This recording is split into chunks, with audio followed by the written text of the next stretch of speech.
दोस्तों, मैं हूं दामिनी यादव और आप देख रहे हैं हिंदी की बिंदी। जब बहुत सारे दुख के साथ थोड़ी हैरानी, थोड़ी स्तब्धता, थोड़ा आघात और थोड़ा गुस्सा और इन सबसे उपजा मौन बेबस सन्नाटा भी शामिल हो, तो उस खबर को कैसे पेश किया जाता है, मैं अभी इस सलीके से बहुत दूर हूँ। और कथक सम्राट पंडित बिरजू महाराज के देहांत की खबर को इस वक्त आपसे साझा करते हुए मैं यही सारे भाव एक साथ महसूस कर रही हूँ।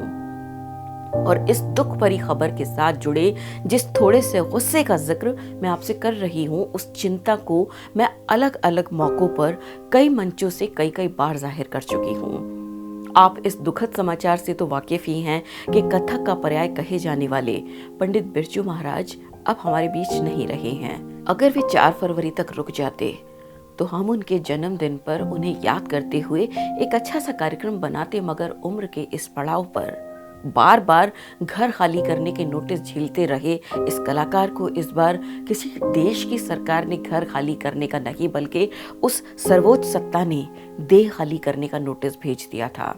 और सोमवार की अलग सुबह वे बिना किसी तामझाम शोर शराबे के अपने परिवार और बेहद करीबी अजीजों के साथ हंसते खेलते हुए अचानक से खामोशी की चादर ओढ़कर हमेशा के लिए सो गए। जिस महान कलाकार ने बार बार घर से बेघर होने का दर्द सहकर भी जमाने की यादों में सिर्फ मुस्कुराहट ही छोड़ी है, वो अब अपने अंतिम संस्कार के बाद अपने कदमों तले की जमीन तक भी छोड़ जाएगा। उसी तरह जैसे सूरदास की इन पंक्तियों पर नृत्य करते, अभिनय करते हुए वे अक्सर कहा करते थे ना कि ये ले अपनी लकुटी कमरिया बहुते ही नाच नचायो।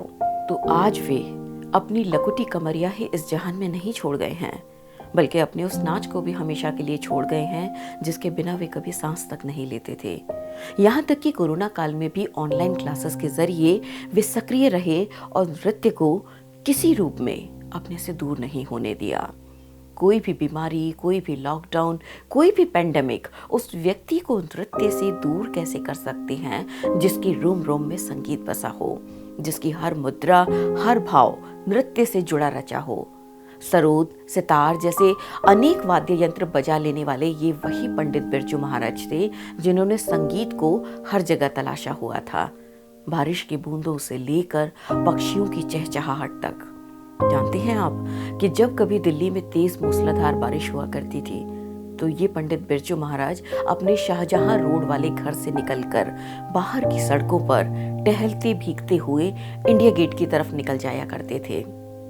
अब आप चाहे उन्हें दीवाना समझें, लेकिन वे अक्सर कहते थे कि बारिश की बूंदों में थिरकते और गाते उन्हें वही ईश्वर अपने में समाहित महसूस होता था जिन्हें वे मंच पर उतरने से पहले याद करते थे और उनका आह्वान करते हुए कहते थे कि सुनो प्रभु, आज मंच पर मैं ना नाचूं, तुम ही मुझ में नाचना। पंडित बिरजू महाराज जितने ऊंचे दर्जे के नर्तक थे, उतने ही बेहतरीन शास्त्रीय गायक भी और कई शास्त्रीय वाद्य यंत्रों को बजाने का भी हुनर रखते थे। उनके भाव जगत में कविताएं लिखना और सुनना सुनाना भी इसी गहनता से शामिल था। उनकी जिंदगी की तरह उनकी जबान को भी मीठा और तीखा बहुत भाता था। मैं उनसे जितनी बार भी मिली, बात करने के लिए मुंह खोलने की शुरुआत पहले मिठाई खाने से होती थी।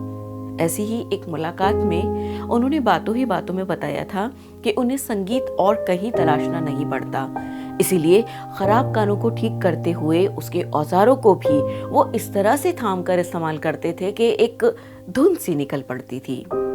जी हाँ, पंडित बिरजू महाराज का ये गाड़ियों से जुड़ा वो प्रेम था जिसे वे खराब गाड़ियों को चुटकियों में ठीक करके जाहिर करते थे। गजब की थी उनकी ऑटो नॉलेज। वे गाड़ियों के बारे में भी उतनी ही गहरी जानकारी रखते थे जितना ज्ञान उन्हें नृत्य की बारीकियों का था। अगर पुरानी पीढ़ी के लोग उनके अंदाज में झलकते लखनऊआ अंदाज के कायल थे, तो नई पीढ़ी भी बॉलीवुड सॉन्ग्स पर उनके स्टाइल से थिरकते हुए करीबी कायम कर लेती थी। जैसे कि बाजीराव मस्तानी का मोहे रंग दो लाल गीत हो, या फिर देवदास दिल तो पागल है, गदर एक प्रेम कथा, उमराव जान, डेढ़ इश्किया जैसी फिल्मों में उनके द्वारा निर्देशित कोरियोग्राफी। वैसे फिल्मों में नृत्य निर्देशन उन्होंने पहली बार सत्यजीत रे की फिल्म शतरंज के खिलाड़ी में दिया था, जिसमें कि लखनऊ घराने की 2 बेमिसाल प्रस्तुतियां शामिल की गई थी।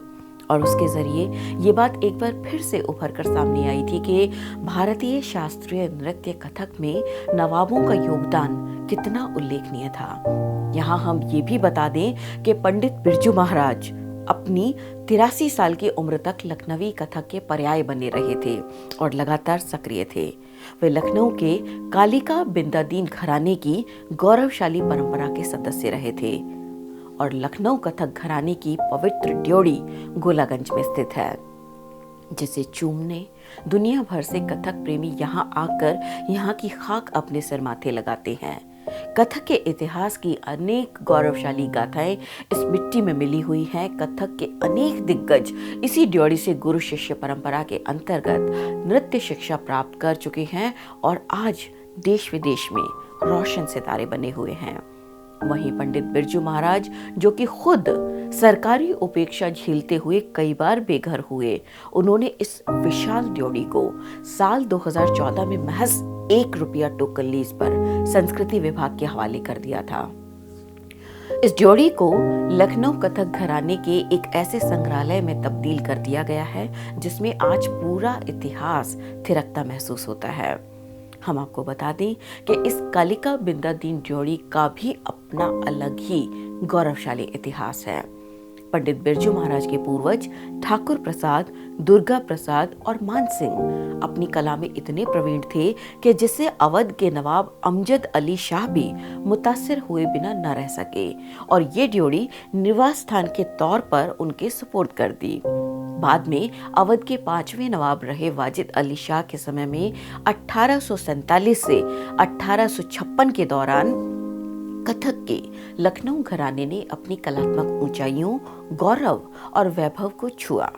अवध के नवाब कला और कलाकार को इतना ऊंचा मानते थे कि उन्होंने लगभग 1754 में भारत के अलग अलग भागों के कलाकारों को लखनऊ में आमंत्रित करके बसाया था, चाहे वे कश्मीर के भांड परंपरा के कलाकार रहे हों, ब्रज के रास लीलाधारी हों या फिर दिल्ली के मुगल शैली के नर्तक। नवाबों के द्वारा बसाए गए अवध के इन कलाकारों के रूप में पूरा भारत एक साथ थिरकता था, एक साथ गाता था, एक साथ सांस लेता था और एक साथ ही जीता था। शायद इसीलिए कहा जाता है कि इंसान भले ही तोड़ने बांटने का काम करे, लेकिन कलाएं हमेशा मनुष्य को जोड़ने का काम करती हैं। और इसी गंगा जमुनी संस्कृति के वाहक पंडित बिरजू महाराज खुद भी थे। पुराने जानकार लोग बताते थे कि 4 फरवरी 1937 को लखनऊ में जन्मे बृजमोहन नाथ मिश्र जब महज 3 बरस के थे, तभी से नृत्य के प्रति उनका मोह और योग्यता दोनों ही झलक पड़ती थी। और इसमें हैरानी की कोई बात भी नहीं है, आखिर वे अच्छन महाराज यानी जगन्नाथ मिश्र के बेटे और पंडित शंभू महाराज और लच्छू महाराज के भतीजे थे। उनकी नृत्य शिक्षा दीक्षा भी बारी बारी से इन्हीं दिग्गजों की देखरेख में हुई और आगे चलकर ये खुद पंडित बिरजू महाराज के रूप में कथक के आसमान का ध्रुव तारा बने। 16 साल की उम्र में अपनी पहली मंचीय प्रस्तुति देने वाले बिरजू महाराज को अल्पायु में ही केंद्रीय संगीत नाटक अकादमी का राष्ट्रीय पुरस्कार प्राप्त हो चुका था। मध्य प्रदेश सरकार ने उनके शास्त्रीय नृत्य के लिए वर्ष 1986 का कालिदास सम्मान प्रदान किया। 24 फरवरी 2000 को उन्हें प्रतिष्ठित संगम कला पुरस्कार दिया गया। इसके अलावा वे भारत के सर्वोच्च सम्मानों में से एक पद्म विभूषण से भी सम्मानित थे। उनका नृत्य निर्देशन ही अपने आप में एक सम्मान होता था, लेकिन फिल्म विश्वरूपम के लिए राष्ट्रीय फिल्म पुरस्कार और बाजीराव मस्तानी के लिए उन्हें फिल्म फेयर पुरस्कार भी मिल चुका था। पंडित बिरजू महाराज ने कभी किसी सम्मान या पुरस्कार को पाने के लिए नृत्य को अपना जीवन समर्पित नहीं किया था, लेकिन जब उन्हें रिटायरमेंट के बाद घर खाली करने के नोटिस बार बार मिलने लगे तो एक बार की तो वे इतने हताश, निराश और बेबस हो गए थे कि अपने तमाम तर पुरस्कारों को सरकार को लौटा देना चाहते थे और सभी लौटाए सम्मानों के बदले में सिर्फ इतना सम्मान चाहते थे कि जीवन भर उन्होंने जिस गौरव और गरिमा के साथ नृत्य की सेवा की है, अपनी अंतिम सांस तक उन्हें वैसा ही शांति से करते रहने दिया जाए। उन्हें इस वृद्धावस्था में दर दर की ठोकरें न खाने को कहा जाए। कभी उनकी सुनी गई, कभी नहीं सुनी गई। ऐसे में उनके कई शिष्य आगे आए और कला की सेवा करने का सपना उन्होंने कलाश्रम नाट्य विद्यालय के जरिए पूरा किया। अपना पूरा जीवन कला को समर्पित कर देने वाले पंडित बिरजू महाराज को तो कलाश्रम नसीब हो गया, लेकिन अभी अगर सरकार और व्यवस्था आंख खोलकर देखेगी तो कई स्वाभिमानी कला साधकों के चेहरे पर उन्हें ये सवाल दिख जाएगा कि उन्होंने तो अंतिम सांस तक अपने देश के गौरव को देश विदेश में पहुंचाया, लेकिन हमने उनकी गरिमा को बचाने के लिए क्या किया? सिर्फ उनके मरने पर हम उन्हें श्रद्धांजलि देने के नाम पर बड़ी बड़ी उपाधियां दे डालते हैं, लेकिन जीते जी कभी उनकी सुध तक नहीं लेते। वे सिर्फ दिखावे के लिए हमारी कला निधि बनकर रह जाते हैं, लेकिन निधि के नाम पर ज्यादातर कलाकारों की जेबें खाली और दामन जिजीविका के संघर्ष से भरा हुआ मिलेगा। अपने जन्म के समय दुखहरण के नाम से जाने गए बिरजू महाराज कला प्रेमियों के दुख का कारण बनकर तो गए ही हैं इस दुनिया से, लेकिन साथ ही व्यवस्था और सरकार के लिए कुछ सवाल भी छोड़कर गए हैं। ये सवाल मौन है, आज संगीत मौन है, कथक के घुंघरू मौन है। द वायर परिवार पंडित बिरजू महाराज के कलात्मक योगदान के प्रति नतमस्तक है और उन्हें विनम्र श्रद्धांजलि अर्पित करता है।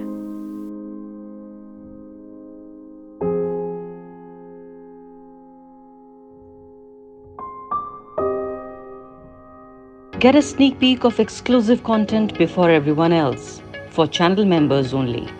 Memberships start at ₹89. Hit the join button below.